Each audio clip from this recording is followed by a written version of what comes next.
In the 2012 to 2013 NBA season, the Los Angeles Lakers assembled a super team featuring Kobe Bryant, Steve Nash, Dwight Howard, and Pau Gasol. With a lineup filled with future Hall of Famers, expectations soared. But injuries, ego clashes, and failed chemistry doomed their season. Is this the biggest failure in NBA history? When the Lakers acquired Nash and Howard in the summer of 2012, the league trembled. Fans and analysts predicted a championship run. Nash, a two-time MVP, was still a premier point guard. Howard, a three-time Defensive Player of the Year, was seen as the future of the franchise. Combined with Bryant and Gasol, the Lakers had a roster that seemed unbeatable on paper. Steve Nash's trade was the first domino to fall. In July 2012, the Lakers sent multiple draft picks to Phoenix, believing Nash could bring the playmaking prowess they'd been missing since Magic Johnson. Shortly after, they pulled off a blockbuster four-team trade to land Dwight Howard from Orlando. They gave up Andrew Bynum and a haul of draft picks, but the Lakers were all in. The hype was immediate. Nash would orchestrate the offense, setting up the dominant duo of Bryant and Howard. Gasol, with his versatile skills, was the perfect complement. Lakers fans envisioned parades in June. Even rival executives acknowledged the Lakers' potential, with many predicting a clash with the Miami Heat in the finals.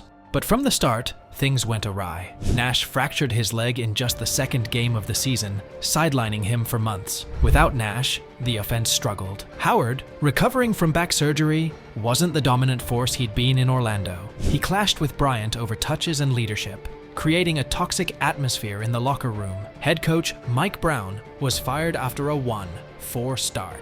The Lakers then hired Mike D'Antoni, whose run-and-gun style seemed ill-suited for the roster. D'Antoni's system, reliant on speed and outside shooting, clashed with the Lakers' strengths. The team struggled to adapt, and losses piled up. Injuries continued to plague the Lakers. Gasol battled knee and foot issues, missing significant time. Nash's leg injury lingered, and he never regained his form. Bryant, ever the warrior, played through a myriad of injuries, but the physical toll was evident. Despite the setbacks, Bryant willed the Lakers into playoff contention, playing some of the best basketball of his career. As the season neared its end, the Lakers fought desperately for a playoff spot. Bryant played heavy minutes, often carrying the team single-handedly, but in a cruel twist of fate, he tore his Achilles tendon in the season's final week. The injury ended his season and dashed any hope the Lakers had of making a deep playoff run. The Lakers limped into the playoffs as the 7th seed, facing the second-seeded San Antonio Spurs. Without Bryant, they stood little chance. The Spurs swept them in 4 games, bringing an ignominious end to a disastrous season. In retrospect, the 2012 to 2013 Lakers are seen as one of the biggest super team failures in NBA history. The combination of injuries, coaching changes, and internal discord proved insurmountable. Nash played only 50 games. Howard never fully embraced his role, and Gasol struggled to fit into D'Antoni's system. Bryant, the heart and soul of the team, was ultimately undone by the physical toll.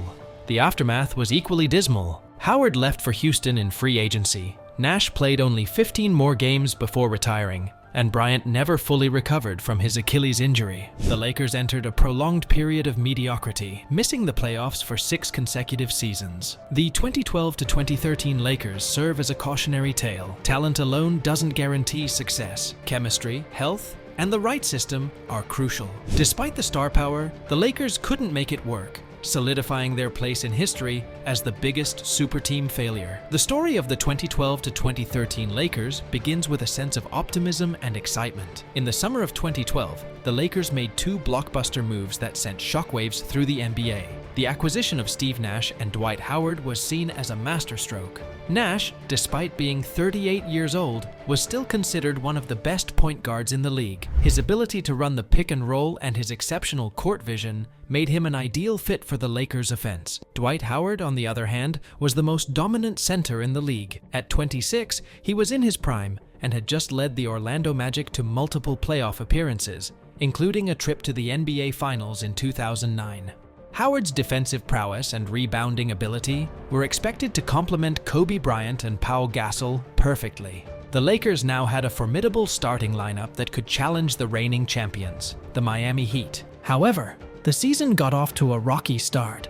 Steve Nash's leg injury in the second game was a significant blow. Nash was supposed to be the orchestrator of the Lakers' offense, but his absence left a gaping hole in their game plan. Without Nash, the Lakers struggled to find their rhythm. The offense, which was supposed to be high-powered and efficient, became disjointed and stagnant. Dwight Howard, meanwhile, was not at his best. He was recovering from back surgery and was clearly not the dominant force he had been in Orlando. Howard's lack of conditioning and ongoing issues with his back affected his performance on both ends of the floor. His struggles were compounded by his clashes with Kobe Bryant. The two alpha males had different approaches to the game, and their inability to find common ground created tension within the team. The coaching situation only added to the turmoil. Mike Brown was fired just 5 games into the season, and the Lakers brought in Mike D'Antoni. D'Antoni's up-tempo, 3-point heavy system was a poor fit for a team built around a post player like Howard and a mid-range shooter like Bryant.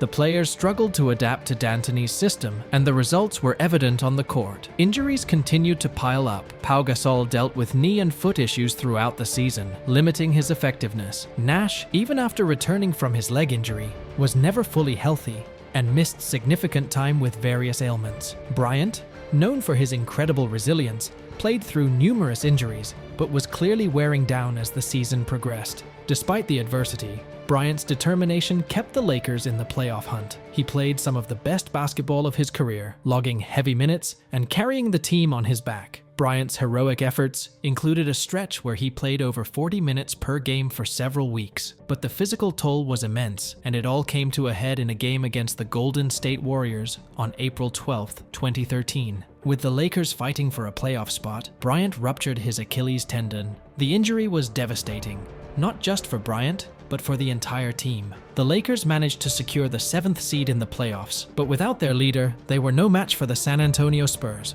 The Spurs swept the Lakers in the first round, bringing a disappointing end to a season that had begun with such promise. In the aftermath, the Superteam quickly unraveled. Dwight Howard, frustrated with the season and his role on the team, chose to leave in free agency and signed with the Houston Rockets. Steve Nash, plagued by injuries, played only 15 more games before retiring. Pau Gasol eventually moved on as well, and the Lakers entered a period of rebuilding.